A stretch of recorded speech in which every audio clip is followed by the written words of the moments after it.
Welcome back, everybody. We're going to talk about the audience network next. We have Maya from EMEA Mobile Publishers and Evan, who's a product marketing manager, both working on the audience network, and they're going to talk about the future of monetizing the audience network.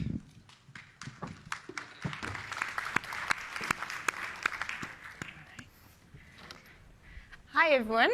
My name is Maya, and I work with mobile publishers in Europe, Middle East, and Africa on the audience network. So let's kick things off by doing a quick poll. Who here has heard of the audience network before? Amazing, loads of hands. And who has ever used the audience network? Okay, so quite a few of you. So you'll be probably familiar with our product offer already, and for those who haven't, well, you're in the right session. So before we dive into the future solutions of the audience network that we're building, I'd like to go back to something quite crucial, which is how we built our foundations. And the reason why is that our foundation, to this day, still guides all of our strategic product decisions. So this is how it started. Facebook's mission is to make the world more open and connected. And for our ads business, this mission translates into making meaningful connections between people and businesses. So when we launched the audience network 3 years ago, our mission was very much aligned with Facebook's mission. But since we're showing ads outside of Facebook, we're enabling developers and publishers to make these meaningful connections between people and businesses. And I insist on this word meaningful because this is something that's been taken for granted by many ad networks, and we'd like to think that we're taking a different path. So the way we're achieving our mission is through the creation of a sustainable ecosystem. We're committed to deliver advertiser value. Just like on Facebook, our motto is to provide real outcomes from real people. And to achieve this, we're not just focusing on clicks, but also on conversions, purchases, brand lift, and user engagement. We want to partner with publishers who deliver meaningful experiences to their users and focus on quality. So to that extent, we actively ensure that all of our partners share our values. And finally, we believe that by working very hard on these two things, providing value for users and advertisers, we will naturally achieve more business outcomes with better performance for our publishers. So this is reflected in our products in 3 different ways. The first one is that we're showing highly targeted quality ads that people actually want to see. Our ads should be perceived like content and not like a disturbance. The second one is that we're showing them ads from the brands and advertisers they love and care about. And the third one is that we're delivering these ads in a seamless manner. So we're delivering them in a format that matches the form, function, and flow of the mobile app or mobile website that they are using. So elaborating on that last point, the one format that has been the bread and butter of the audience network since its launch has been native ads. And we do offer industry standard ads, such as banners and interstitials, but the format that we've seen developers adopt at scale has been native ads. And it's precisely because they provide these 3 things: great ad experiences for people, real business results for advertisers, and sustainable performance for our developers. In fact, over 84% of all ad impressions on the audience network are delivered through customized, personalized native ads. For our publishers, this translates into 7 times higher CPMs for native formats when we compare them to standard banners. So we're coming back to that virtuous circle. When users and advertisers are happy, developers see performance. But this isn't just a story about developers. It's also about helping advertisers get more of the same great business results that they want to see. And advertisers who opt in their campaigns to the audience network see better results. So they see, for example, 17% more installs for mobile app install campaigns.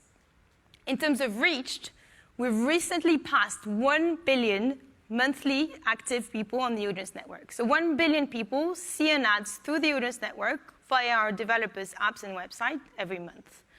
So we're really, really excited that we can offer our advertisers this type of unique reach. So we've talked a lot about the foundation of the audience network, how we focus on great ad experiences for people, value for advertisers, and sustainable businesses for our developers. But let's talk about what we see as the future of ad monetization. And here we're going to be talking about video, video, and video again. So I come from France, and 10 years ago, I would typically have posted one text message to share my excitement of being home, something like, wow, Paris is beautiful. And I went back to Paris a couple weeks ago, and my first instinct was to post a picture. And I think that was definitely an upgrade from the simple text. But the post that had the most interaction by far was the video. It wasn't well filmed, it wasn't in great quality, but this is what people wanted to see. And the reason why is that video offers sight, sound, and motion. And we're seeing it drive unparalleled engagement level. So this won't be a surprise to many of you. But according to the IAB, 48% of people only use mobile apps when watching videos. Every day in the US, people spend an average of 22 minutes a day watching mobile app videos. So video is simply what people want to do on their phones. And advertisers have acknowledged this trend. In the US alone, the ad investment in mobile video is forecasted to reach $5.9 billion in 2017. Advertisers are moving more and more of their budgets to video on mobile, and that's why we're working hard to make sure video is also a reality for our developers through the audience network. So this is how we're going to do it.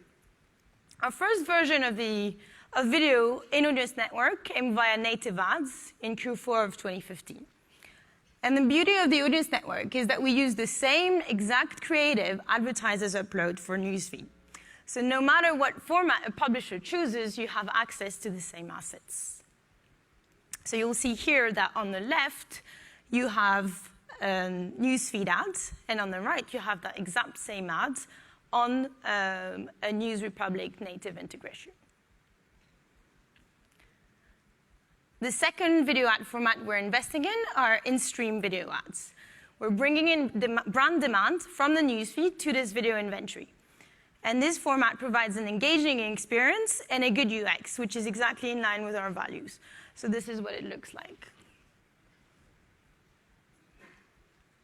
And finally, the last video ad format we'll be introducing are autoplay interstitial, which offer a full-screen immersive video ad experience.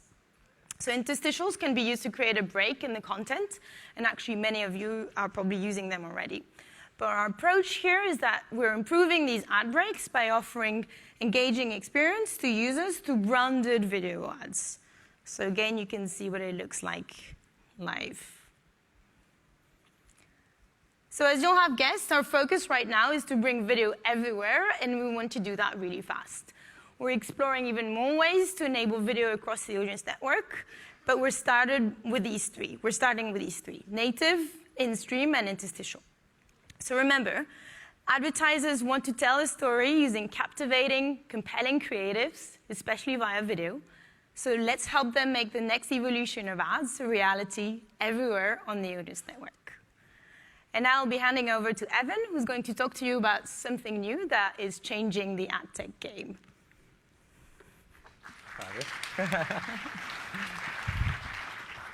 Maya said if I didn't high-five her, she'd kill me, so we're off to a good start here.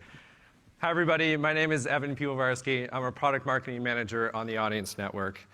And Maya just took you on a journey on how the Audience Network began, with a simple mission to help publishers create meaningful connections between businesses and people, and where we're going in the future, with native and video being the future formats of how advertisers will tell their story. Now, while this future may seem relatively straightforward, the ad technology that connects buyers and sellers is often antiquated, outdated, and in desperate need of some disruption. And we know this because when we talk to folks in the industry, we hear a very consistent theme, and that's publishers are losing money. So let's talk about why this is happening and how the Audience Network is trying to help address this. So first of all, publishers are seeing limited competition. This means that for the majority of ad impressions a publisher has, it doesn't always go to the highest paying demand source. Many networks are bidding inefficiently, and some demand sources actually have preferential access to supply.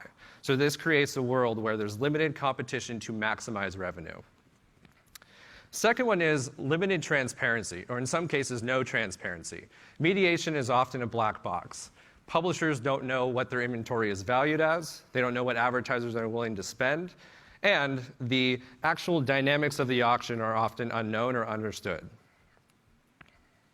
And finally, high costs. This is your employees spending their ad operations time trying to monetize an ecosystem that's very difficult.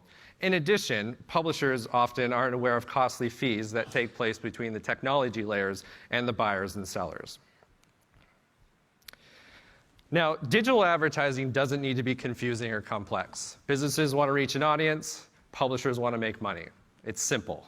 But in between advertisers and developers is often a lot of chaos and inefficiency, and a primary driver of this is our friend, the waterfall. So waterfall mediation, in this case, developers are trying to optimize by using antiquated methods, primarily average CPMs, where every hour or day or week or month, publishers are, in their ad ops teams, trying to reorder which demand source should come first in order to maximize revenue, right? And publishers think they're actually maximizing this revenue because they're looking at these historical numbers.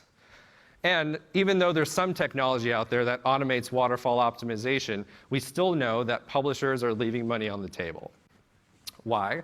Because even though in this example, network number 1 is 4th in the waterfall position, they were actually willing to spend over $5 for the ad impression that just came to network number 3. So publishers and developers lose money in this scenario. So a much better solution is where all demand sources submit their true bid for each impression together, and the highest price wins. Now, this isn't necessarily a new concept. Some of you may have heard this before, maybe in terms like RTB, real-time bidding. But what we're seeing now is an emergence of technology that enables this level playing field, the flattening of the waterfall at scale.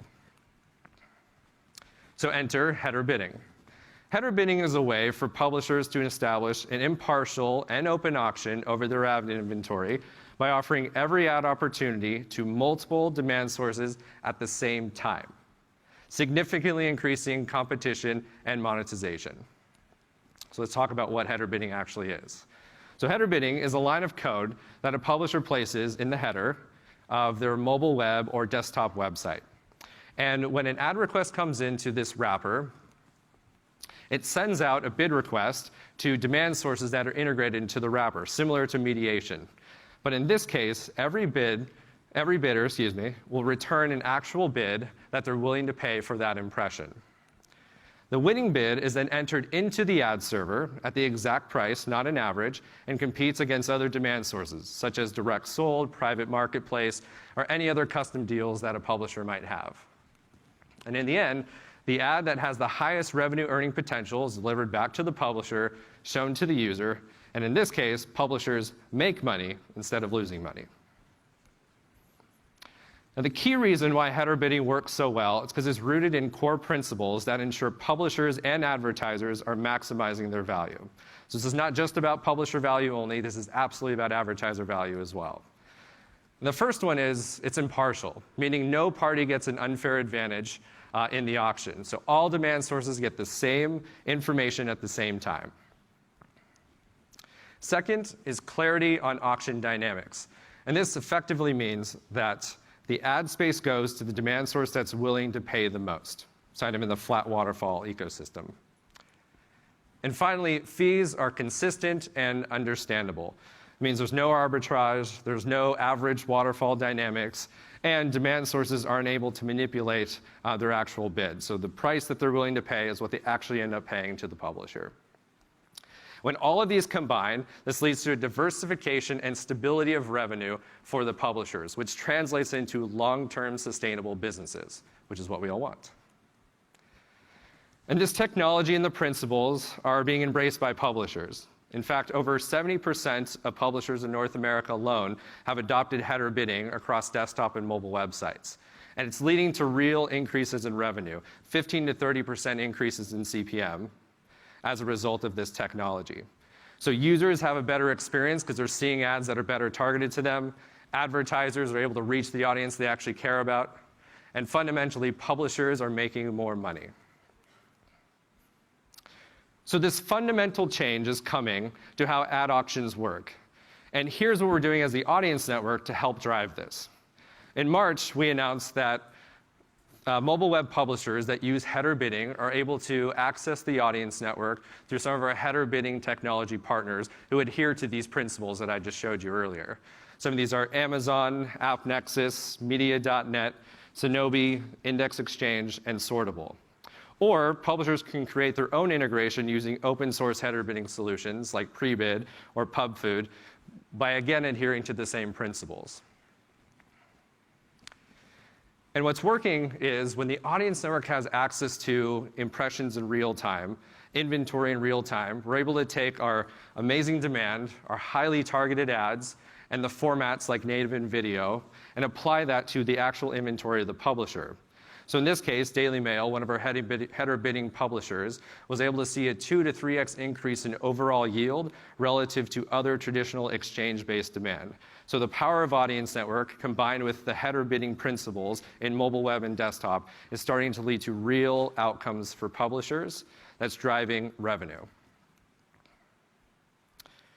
So together with our technology partners and many of you in this room and our publishers around the world, we're exploring ways to make programmatic ad auctions even better. We're looking to move the auction of header bidding from the client side into the server, and of course, expanding it to new surface area like native, video, and what I'm specifically most excited about, which is mobile app. So, call to action for all of you. If you work with any technology partners or building this technology yourself, come work with us. We want to understand how we can bring the bidding principles and technology from the header and from mobile web and desktop into video, native, and of course, mobile app. On behalf of myself and Maya and the rest of the Audience Network team, I just want to thank you. Many of you are partners of ours, so thank you for working with us. Thank you for spending your day with us here today. We have a booth right across the way if you want to learn more about our header bidding solution as well as any of our other products. So thanks again, and enjoy the rest of your time here at F8. Thank you.